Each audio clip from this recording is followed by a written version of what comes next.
Hey everyone, this is Dr. Casey Johnson. Thank you so much for taking time to listen to the Unlock Wellness podcast.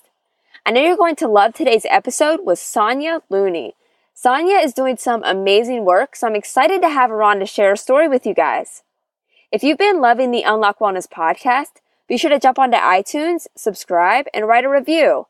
It really helps me out a lot, and I really appreciate all of the feedback and support. The Unlock Wellness podcast is now on patreon.com. Patreon is an amazing site that allows you to support your favorite podcasts. You can learn more by going to patreon.com/Dr. Casey Johnson. Also, be sure to follow me on social media to keep up with the latest podcast episodes. The best way to connect with me is on Instagram, Facebook, and Twitter. My username across the board is at Dr. Casey Johnson. That's DrKaseyJohnson. You can also check out my website at drkaseyjohnson.com. It has all of the past podcast episodes and more information about each guest under the Listen tab. While you're on my site, also be sure to check out the Shop tab, where you can check out my first book of my Healthy Children's Book series and learn about the Unlock Wellness Project, which supplies a wellness bag to a child in need for each book purchased. Thank you again for listening. I hope this episode leaves you feeling inspired to start making positive changes to your health. Now it's time for today's episode. I hope you love my conversation with Sonya Looney.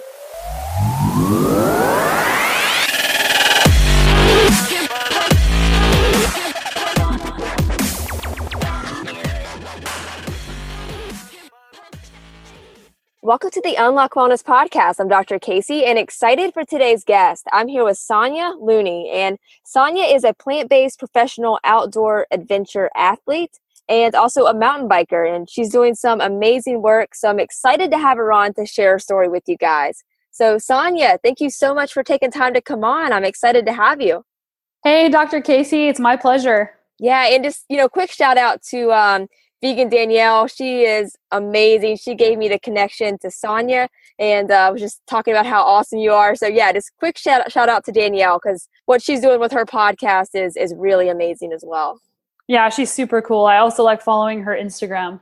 Yeah, no, I know she's awesome. But yeah, so cool. So Sonya, why don't we jump into your backstory? First off, where you're from, and really just what your health and wellness looks like as a kid. Yeah, my journey's been interesting. So I grew up in Albuquerque, New Mexico, and I was kind of an interesting kid. Like, I initially started off being kind of shy and a little bit withdrawn, kind of like, well, not in public, but just in school. I was kind of an average student, and my parents were able to motivate me by offering me a free trip to go visit my cousin, who was like my sister. And from then on, it was crazy because I was able to achieve great things based on just somebody else's motivation that they placed in me. And that hasn't happened since. Like, motivation is an interesting thing that sometimes we're internally motivated and sometimes we're externally motivated. And that shifted over time for me. But to answer your question about diet, no, I grew up eating like Lucky Charms and going to Chick-fil-A and like eating all the stuff, because our parents, like, I'm 35, our parents grew up with like processed food being this like really cool new thing where, you can save time, and there wasn't the health information out there that we have today about processed food. So I grew up eating that. I used to eat a salami sandwich every day for lunch and a Little Debbie and a Capri Sun, and that's what fueled me.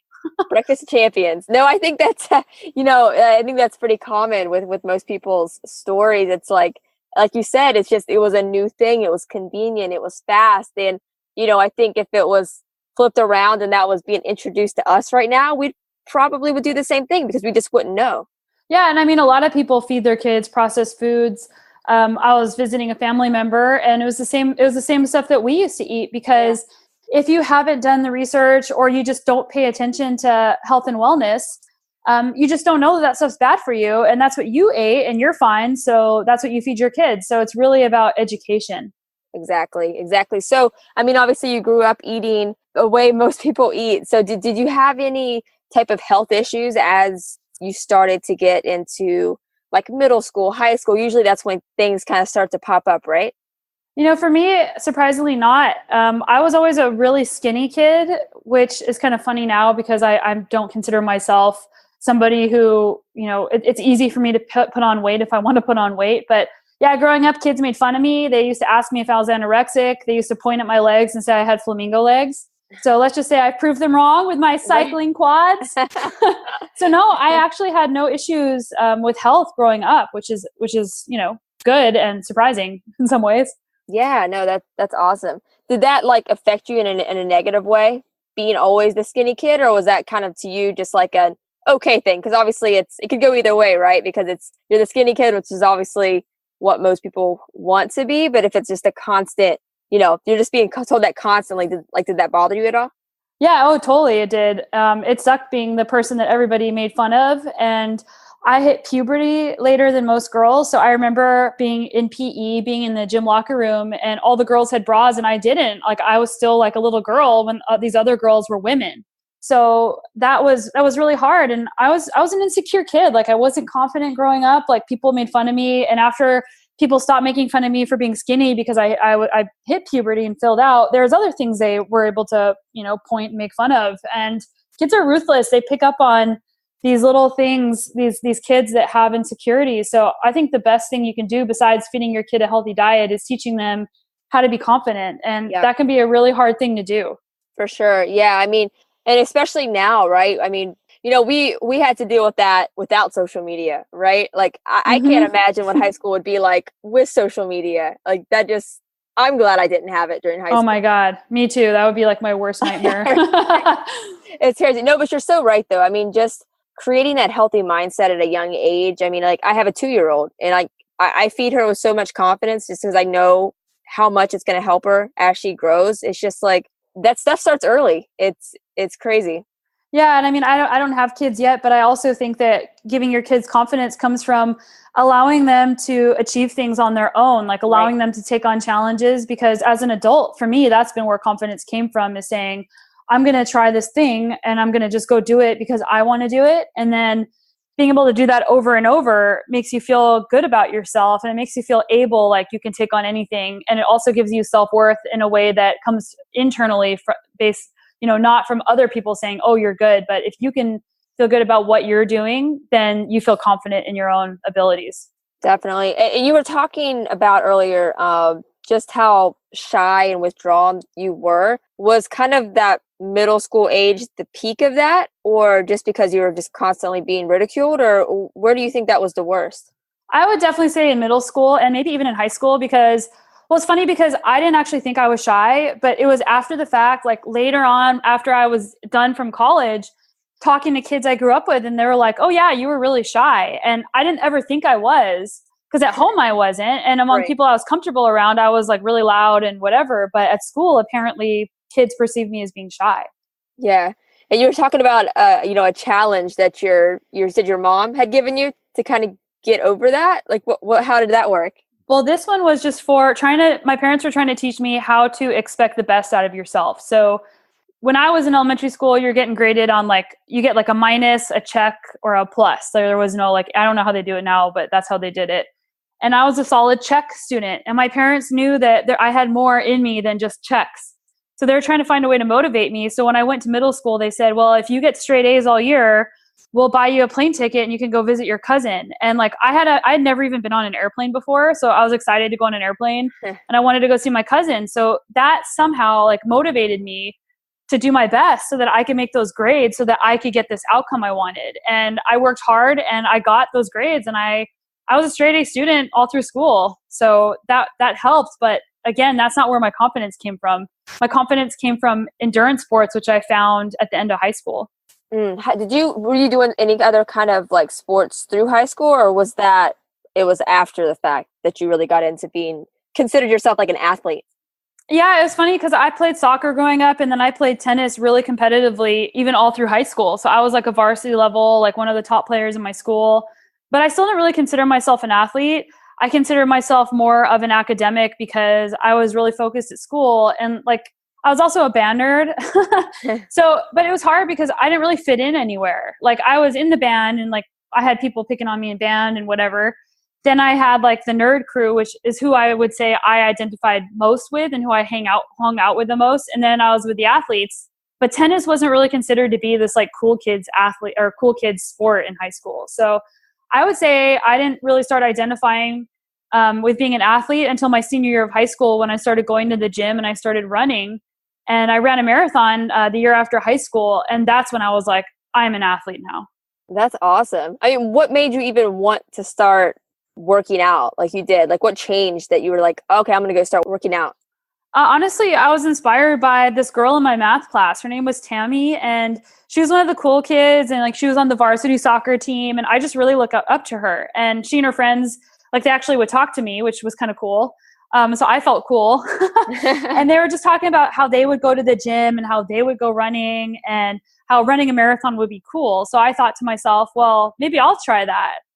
And I did. And it was funny because I sent her a thank you card this year just saying like, I've been doing a lot of thinking about, my path, and I just want to say thank you. Like, you have no idea the impact that you're going to make on somebody just by being nice to them. So thank you for doing that.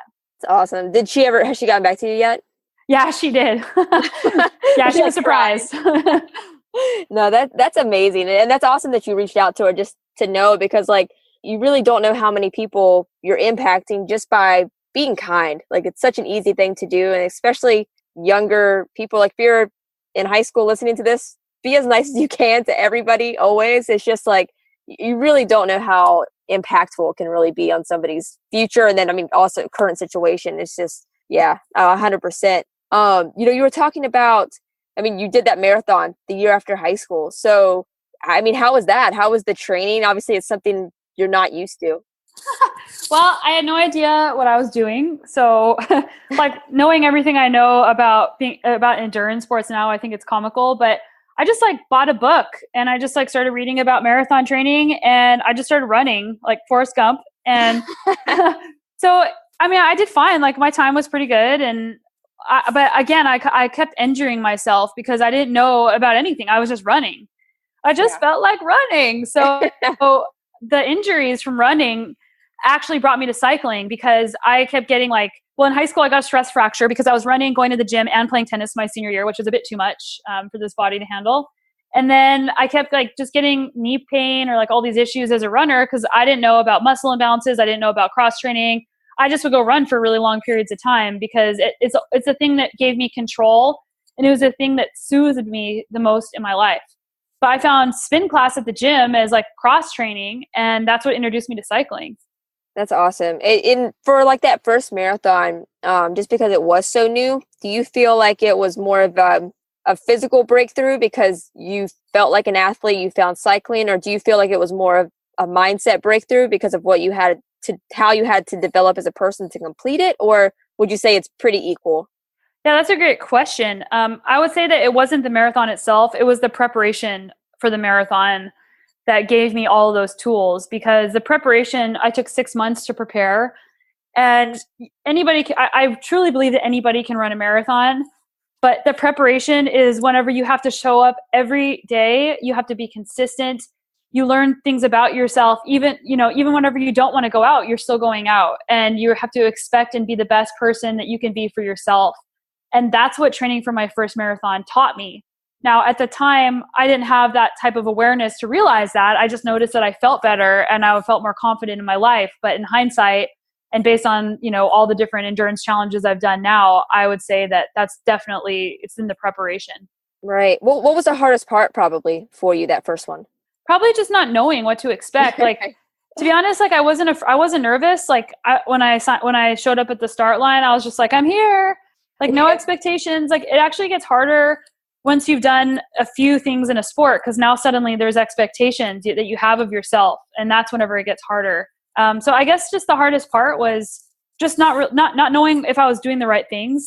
But really, it was so long ago, it's so hard to say what the hard part was. Right. I'm trying to think of like what the hardest thing would be, because obviously at that point, like you're learning what you're learning from like a book, and it's not filled with Google and podcasts and all of this stuff. I'm like, I wonder if that would make it easier or harder, because it's just like going out and just straight knowing nothing, or you're trying to overconsume so much stuff that you overthink it, and it's just way hard. You know what I mean? Like I'm trying to think of which would be harder.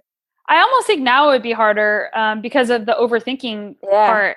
Like we're getting a dog pretty soon and I've never had a dog. And fortunately, like a friend of mine recommended this great book and I've seen this book in action multiple times. So I have the one book. I'm not going to read any, I know this might sound closed-minded, but I'm not going to read any other book. I'm going to read this book and I'm going to do it this way because I've seen this work and this is what I think will work as well. If I start reading a bunch of other books, I'm just going to get confused. So I'm just going to stick with this one thing.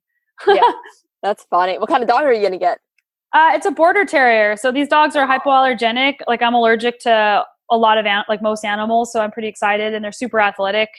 So yeah, like there's this great book and maybe you've heard of it. It's called The Blue Zones of Happiness. So Dan Buettner is this great author and he's also written The Blue Zones. It's where places around the world where people regularly live to age 100 and what their habits are. But his more recent book is called The Blue Zones of Happiness. And it's the same thing, but where the people are the happiest around the world. And there's actually like a Gallup survey to measure happiness. And having a dog was one of the top things you could possibly do to increase your longevity and be happier. And I thought, well, I've never had a dog before and I've always wanted one. So let's give this a try. That's awesome. No, I'm going to check that book out because that sounds amazing. That's cool. No, like, so to get back to kind of where you were starting to transition to cycling.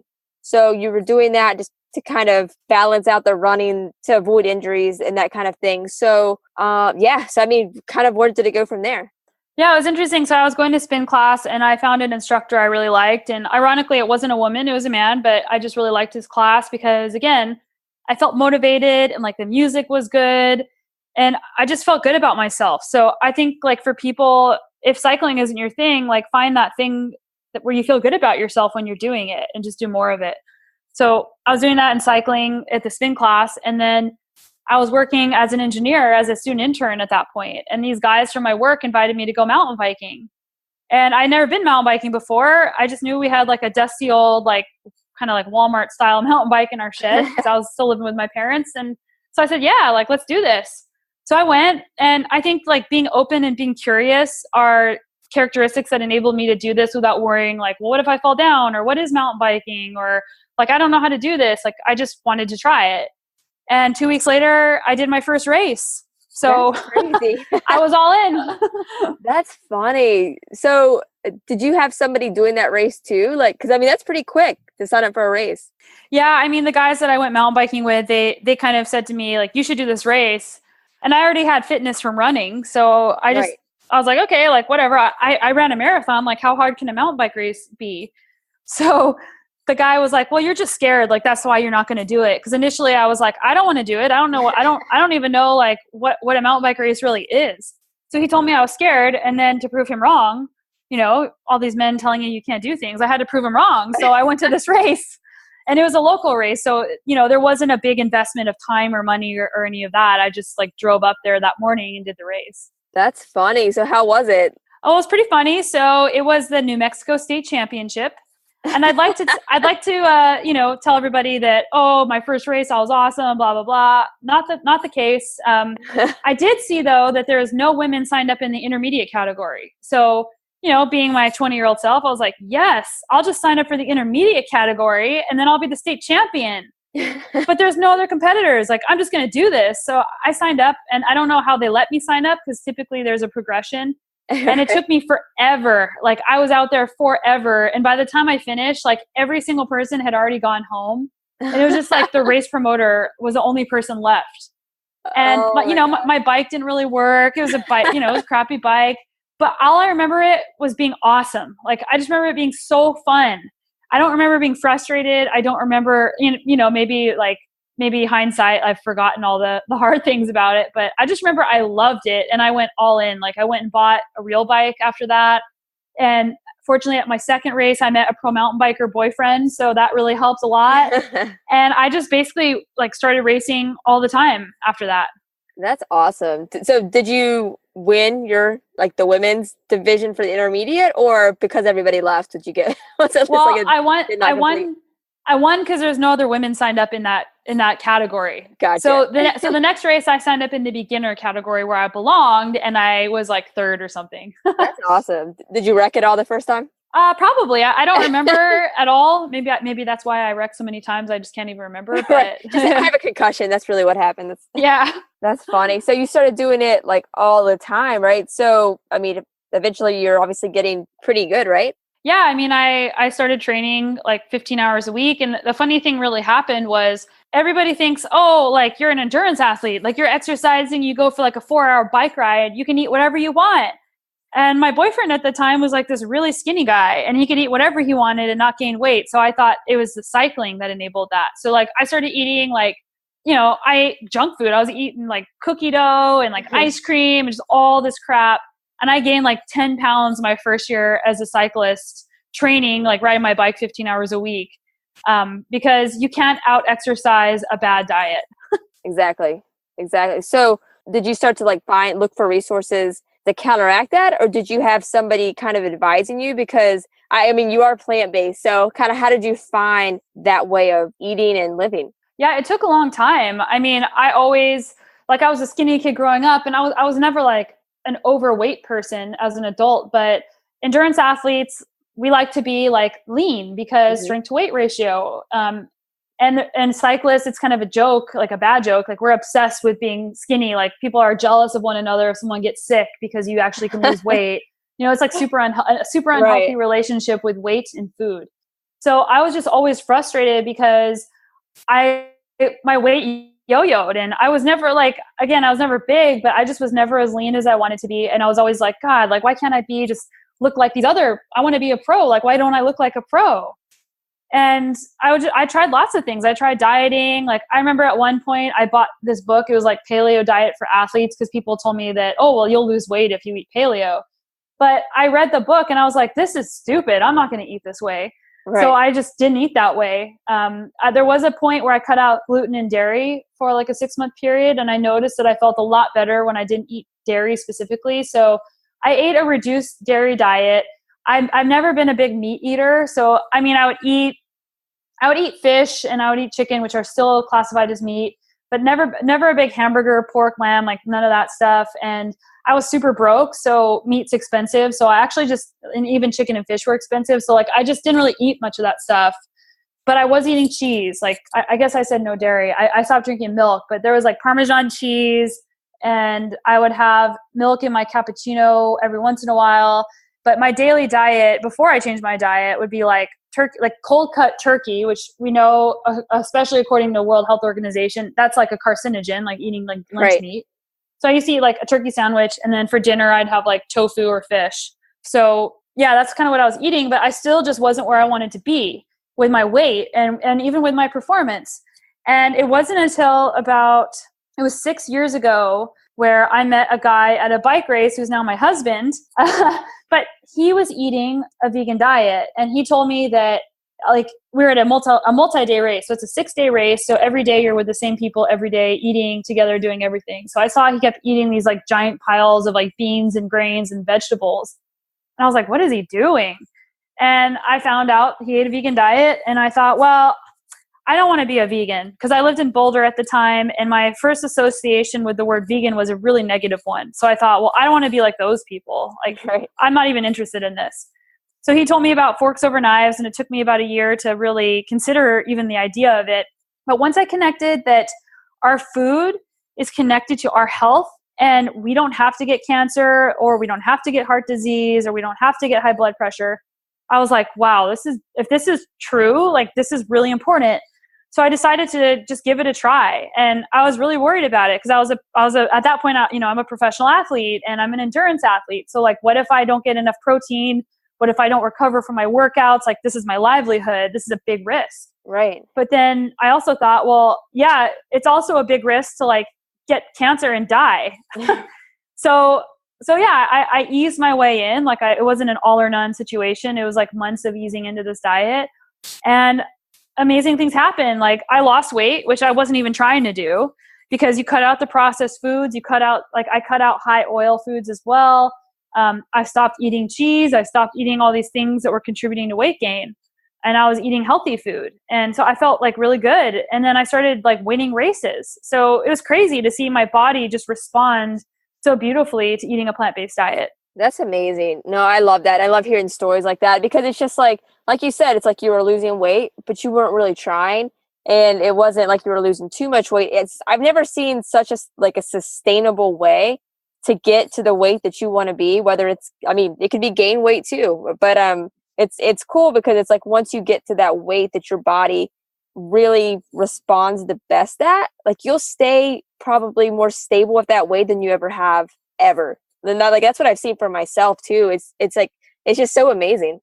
Yeah, and if I'm being totally honest, I'm making fun of cyclists because I am one, but I'm a delusional cyclist. Like, I still wish I was skinnier. Like, if I'm being 100% honest, and I know how to get skinnier if I want, or like, leaner, whatever you want to call it. I always want to be skinnier because I look at people who are faster than me and they look skinny. I'm like, wow, if I could just lose that weight. But then there was a time where I did get skinnier and I got sick a lot. And my husband actually said, like, you need to gain some weight. And how I got there was I actually got sick. I had giardia. Oh, man. But, I wasn't at that weight. I wasn't fast and I wasn't strong. And that's something to keep in mind for females is like the media or the people we look up to or whatever we think is going to be the best for looks or for performance. It's a very individual thing. And what we need to focus on is being healthy, not being skinny. And that's something that I repeat to myself all the time because we've been brainwashed. And like, even in high school, like most people, like most women have had some sort of bad relationship, unhealthy relationship with food, myself included. So it's so important to always be thinking about health over being skinny. And if you're healthy, that's going to be far more attractive than being skinny. 100%. No, I couldn't agree with you more. And this is extremely important to realize. And like, I mean, you've done a lot of work as far as like mindset and self-development, right? I mean, I think as an endurance athlete, you kind of have to, right? Because you have so much time to yourself and to your thoughts. So, I mean, how has all of that evolved with you, obviously, since you've started endurance sports, but also adding in the vegan aspect? Because that, I've talked to a lot of people who the focus and the clarity increases so much as you do that, because you're eliminating so much processed stuff that really messes with your brain chemistry, your thoughts, your actions. So like, how has that been for you? Just like the mindset, self-development, evolvement of it all. Oh, it's been awesome. I mean, in endurance sports, like you mentioned, especially the type I do, like I do 100-mile mountain bike races. So it's like those take 8 hours. Like you're out there on the trail by yourself, like there's not people around you. You're by yourself in the mountains for 8 hours, riding your bike, like pushing yourself. And the training is, endurance athletes are kind of like, we're out there alone a lot. So there is a lot of time to think. And also in a 6-day race or 100-mile race or whatever, there's a lot of opportunity for something to go wrong. So you have to figure out who you are and how you're going to deal with it when things aren't going right. And like, not everybody responds well in those environments, but I've learned so much about myself and about the type of person I want to be by having those experiences. And then by listening to podcasts and by reading books and just having a curiosity about personal growth and wanting to be my best self, I've learned more tools on how to have a stronger, positive, healthy mindset. But changing my diet was amazing because, like you mentioned, the clarity thing happened. And I think it happens for 100% of people who change their diet, because I've never talked to somebody who hasn't had this experience. Excuse me. So, you're getting rid of these food addictions, number one, because processed food is not food. Like, it's not real food. Right. Yep. So you stop doing that. You start putting things in your body that help your body thrive and grow. Number two, you're reversing heart disease in your body. And everybody, unless you've been eating like a vegan diet from a young age, has some form of heart disease, even from the age of 9. So like you start reversing this, you get better blood flow. Well, guess what? That means you're going to get better blood flow to your brain. So you're going to be able to think better. And also, I do think, and I don't have a way to prove this, but you're leaving the earth a better place. Like, you're not creating to animal suffering. You're not contributing to environmental, things. You're doing a lot of things to make the world better. And I do think that energy or that karma or whatever you want to call it, it comes back to you. And I think that your life gets better. And like, yeah, myself and my husband, like, he's been vegan 1 year longer than I have, but our lives just got so much better when we changed our diet. We made better choices. We started doing things, like going after the things that we wanted to do. And our lives have just like thrived. And I do attribute it to my diet. That's amazing. No, I know, I 100% agree with that as well. It's just like what you put out will always be what you get back in return. Same thing with the work you put out. Obviously, you're going to, reap the benefits from that as well. It's just, that's amazing. I love that, Sonya. And, what do you think was your biggest breakthrough? Just developing as a person through this whole process? And that's probably a pretty loaded question, but. Do you mean like with diet, or do you mean just like in general? As far as like mindset. I would say, I'm trying to pinpoint it to one exact occurrence. I'd probably put it to this race I did in Nepal called the Yak Attack. It's a 10-day mountain bike race. It's the highest mountain bike race in the world in the Himalayas. So like you go over 18,000 feet with your bike. And I say go over because you're hiking your bike at that altitude. Yeah. But yeah, I did it for the first time in 2012. And I actually did a TED Talk about this race because it was so extreme compared to anything I'd ever done before. And no woman had ever done this race. No woman had ever finished this. Well, no, women had done it, but no woman had ever finished this race. So I wanted to be the first, but I had never done a big endurance challenge like that. I basically had not really done much traveling. Like I'd been to Brazil for one race, but that was pretty much it in terms of travel. So it was just so far outside my comfort zone that it changed who I was whenever I went to this race, because I had to be brave enough to get over the fears of all these things like, oh, I'm going to Asia. Like my dad's sending me all these like, travel advisories just because he wants me to be safe. But, right. You got to watch out. You got to learn how to watch out for yourself when you're traveling. I'm doing all this research on altitude sickness and how no matter how fit and strong you are, it can hit anybody at any time and you can die. I'm looking at the reality of this race, and this race in particular, they don't hold your hand. Like there's a set start and finish every day. But if something happens to you, like if you get sick or your bike breaks or whatever, like there's not a van that you can just get into. You have to hike back to Kathmandu by yourself. That's crazy. So, it was this big deal for me to go do this race. And then everything went wrong on day 9. Like everything was going fine. I was a little bit sick, whatever. Then like my brakes stopped working at the top of this pass at 18,000 feet. Like mountain bikers have hydraulic disc brakes like your car. So like oil was coming out the brakes. There's no way to fix them. I was winning the race. And then I had to walk for 7 hours to get to this finish line. And it was horrible. Like I thought, oh my God, like I've done all this work. I've gotten here. I've come this far. Like I'm going to fail now. Like I can't get my bike fixed because I'm in the middle of the Himalayas. Like I'm done. And how could this have happened? Like so close to the finish. And it was so hard to deal with, but I had to realize, like, put things in perspective and say, look, like I overcame all these fears, even just to get here. Like, look at the physical accomplishment that I've done just to get to this point. I have to be proud of that. And I have to just look at that instead of this outcome that I was going for. And it really did, after a lot of time examining that, it changed who I was. And the great thing about this story is that, well, great for me, not so great for my friend. A friend of mine at the race got sick and he couldn't finish, but his bike made it to the next town and I got to take the brakes off his bike and finish the last day. So that was kind of cool. But that is awesome. Yeah, I mean, I think the moral of the story is like, do those things that make you a little bit nervous, but you're excited about. Like if you hear about something and you're like, wow, I want to try that, but I don't know how that's going to go. Like that could change your life and it's totally worth it to go give it a try. 100%. No, that's amazing. And that's cool that you've had like experiences like that. Like I can't imagine that. That's like, I mean, that's crazy. Was that like the furthest race away from home that you had done so far? Oh yeah, by far. Yeah, man. That's amazing. That's cool. That's cool. You did a TED Talk though. How was that experience? It was actually really hard. I do a lot of speaking to begin with, and I thought like, oh yeah, it's a TED Talk. Like it was TEDx, not TED Global. But it was different from other speeches I've done because they have a format, and not just the timing of the format, but they want you to memorize the speech word for word. And I'm not a memorizer. Like I'm a terrible liar. I'm a terrible actor. Like if I have to, like I've done like video shoots for mountain biking and they're trying to make me say something and it just doesn't work. I have to say what I feel. I can't just make it up. Right. So yeah, the TED Talk, you had to record all these videos of yourself doing the speech over and over and memorizing it. And I was like, what if I forget my lines, halfway through and totally blank? Or what if it comes out as being inauthentic and not genuine? But the cool part about it was the audience. When I got there, I'm one of those weirdos that love public speaking. I love being in front of people because I feed off their energy. So seeing the audience, like watching their faces as I told the story, that was the best part. That's awesome. Were you always like that with public speaking, even with being considered the shy kid?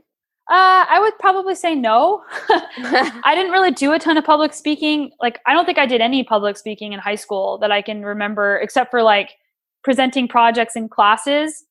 But those, I don't know, I was in all the nerd classes, so I wasn't nervous in those. Yeah. No, that's amazing. And obviously you do a lot, like you said, you do a lot of speaking now. You have a podcast. So what made you want to start your podcast? Well, to be honest, it was hearing Rich Roll's podcast. Oh, he's so amazing, right? Yeah, I hope I get to meet him someday, but I got to meet him in November. Oh yeah? It was great. He's so nice, and his wife was amazing too. It was cool. They're really great. I mean, they seem to be really great people. But I never really listened to a podcast before, and I had actually had foot surgery, and I was on the couch and I wasn't allowed to walk for a month. And I was reading books, and someone suggested the book Finding Ultra. So I was like, okay, I might as well read this book. And I read the book and I really liked it. And I felt even more motivated about my diet after reading that book. But I decided to listen to his podcast, and to get back into cycling, I had to do road cycling, which I don't like road biking. I don't like riding on the road with cars. I just think it's really boring to ride on the pavement. Mm-hmm. But that's what I had to do. So I thought, well, I'll just listen to podcasts while I do this to get back in shape, and, while my foot heals. So I started listening to his podcast, and I was like, this is really cool. Like, I really like this. And then I thought, well, I have an audience and they love whenever I speak and they love my writing. So why don't I start a podcast? And I did. And it's been awesome. It's been just over a year. And the best thing about podcasting is, number one, you get to create something that helps people's lives be better. And every guest is different. And number two is, like, you personally, from a selfish perspective, get to connect with all of these people and build Right. this like incredible group of people around you. I'm sure you've had these experiences too. Definitely. No, it's the best. Like, I can't tell you how many people I've connected with this past year, and it's just like, it's crazy. It's like, it wouldn't have happened any other way. And now you have all these crazy, amazing connections like all over the world. And it's just like, yeah, it's so rewarding. How did, what made you start your podcast? I started it. It was a year in April, and I had taken a break from working full time because we had our daughter. And so I was at home with her. I really missed being able to help people because I'm a chiropractor. So, like, I was constantly in an office helping people. And yeah, so I just kind of decided to do it. It was kind of a mix of inspiration between Rich Roll and Gary Vee. Yeah. But so I just did it. And honestly, it's one of those things I had to really get out of my comfort zone, because I am totally naturally introverted, but I make myself more extroverted in social situations because I want to talk to people, so it's just like, if that makes sense at all. But yeah, so it really got out of my comfort zone and did it. And it's just been super consistent with it. And it's been amazing this past year and few months, I guess. So it's been really cool. Awesome. Congrats. And yeah, like, I feel so comfortable in our podcast right now. Like, I think you're doing an awesome job. Oh, I appreciate that. It's definitely been cool. And like you said too, it also helps the people listening. Obviously there's the guests and your guests too, like, their stories are just so inspiring. And I always say too, it's really amazing because, like, you or I could have a guest on and maybe they lost 200 pounds, right? Mm-hmm. Somebody could be listening to that podcast and they don't need to lose, necessarily 200 pounds, or they don't need to lose any weight. But what they'll take away from learning from somebody who had to develop a mindset to lose 200 pounds, you can take that and apply that to any aspect of your life. And like, I think that's just really cool. Yeah. And also, like, as the host, it's like, not everybody's going to relate with you and your story as the host, but if you have a bunch of different types of people on, like, people are going to be able to relate with your guests, even if they don't relate with you. And people just want to feel connected and they want to feel inspired by somebody. And I've given multiple examples of people who have helped me change my life because I was inspired by them. So, like, how awesome is it that we have podcasting and we have social media and we have all of these ways where people can connect with other people and feel inspired to make positive changes in their life. And then also the ripple effect of that to help continue building positive change in other people's lives around them. Yeah, no, that's very perfectly said. No, I couldn't agree with you more. It's amazing. And what is the name of your podcast? Where can they find it? That way they can go subscribe to yours as well. Awesome. Thank you. Yeah, it's called The Sonya Looney Show, and it's all the places that podcasts are found, but Apple Podcasts is a great spot. It's about how to live a high performance life. So it's about plant-based nutrition, but it's also about mindset and physiology and psychology. So it's like all the different little tools that I find interesting that have helped me, and I think that everybody really likes all the variety of guests that I get to have on my show. That's awesome. I love that. No, I'll put a link in the show notes. That way people can just go click and add and subscribe. And guys, go write a review too, because that really helps podcasts with their ratings and rankings and how many people can find them on iTunes. So write a good review, go give her a subscribe. And and Sonya, is there anything you're working on in the future that you just want to put out there and share with people, or just continue to do races, or what's the future looking like for you right now? Yeah, so I got a lot of different things going on. Something I started this year was an apparel brand. Right now it's just fun socks, but I'm going to be growing it, and the brand is called Moxie and Grit. So it's MOXY and grit.com. It's super fun. Like, again, I've always been I've been a sock person, just trying to have fun, like, because we take ourselves so seriously all the time, especially in sports. So to wear socks, like I have these unicorn socks that have like the F word on them, like just have fun. So that's like what the brand is about. The Moxie and Grit are the things that I think people need to be successful in life and in sports. So I started that this year. Another thing that I'm really trying to step into more of is just this being an example in the plant-based community. I ate a plant-based diet for 4 years and didn't tell anybody because I was so worried that when people found out about my diet, that they would feel like I was judging them, or they would feel like embarrassed about what they were eating or whatever. So I just kept it to myself. And then I thought, like, this isn't right. Like, I feel really passionate about this, and I really need to just own it. So I did. And that was almost 2 years ago. And it's been awesome. Like, being able to help people. Like, I don't think everybody has to go 100% plant-based if they don't want to, but I think people should just start trending in that direction. Like, eat more fruits and vegetables, like exercise a little bit, try and learn about who you are, and your life will get better. So I have a Facebook group called Plant Power Tribe, and there's about 1,200 members in there. And I also have an Instagram at Plant Power Tribe. So it's been really fun kind of just building that community even more solidly outside of myself as an athlete. Perfect. No, I love that. And same thing, I'll put those in the show notes. That way people can go click and add, because that's really cool. It's all about the community, right? It's just like, if you didn't have a community like that when you got started, but think about how cool it would have been if you did.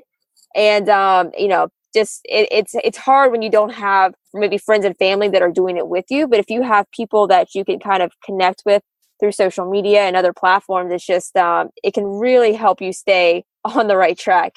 Yeah, like we all want a tribe, people like us. And I've actually learned a lot from people in that group. Like, we all do our best to learn as much as we can, but there's always something to be learned from somebody else. So that's been really cool. Awesome. Yeah, no, as far as social media, those are the main ones, right? It's Plant Powered Tribe. Is that your personal as well? Or no, my personal is Sonya_Looney. That's the mountain bike and mindset side. And then the Plant Powered Tribe is just kind of the food, a separate one for the food. Perfect. Awesome. And then Sonya, just closing question that I ask every guest.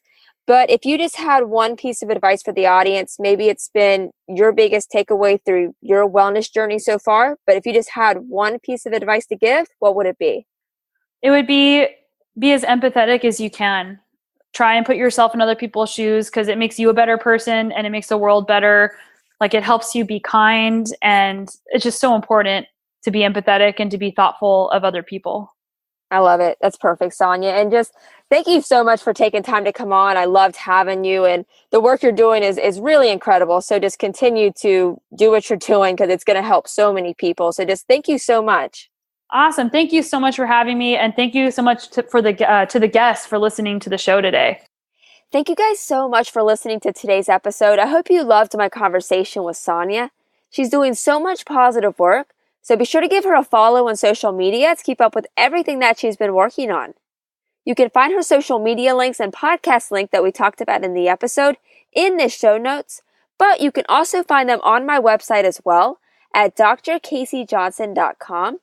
That's drkaseyjohnson.com. Click on the Listen tab.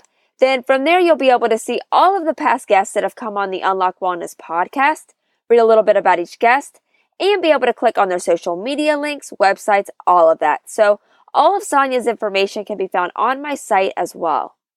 If you guys loved today's episode with Sonya, be sure to jump onto iTunes, subscribe, and write a review. It really helps me out a lot, and I really appreciate all of the feedback and support. Also, be sure to check out patreon.com/Dr. Casey Johnson to learn more about how you can support the Unlock Wellness podcast.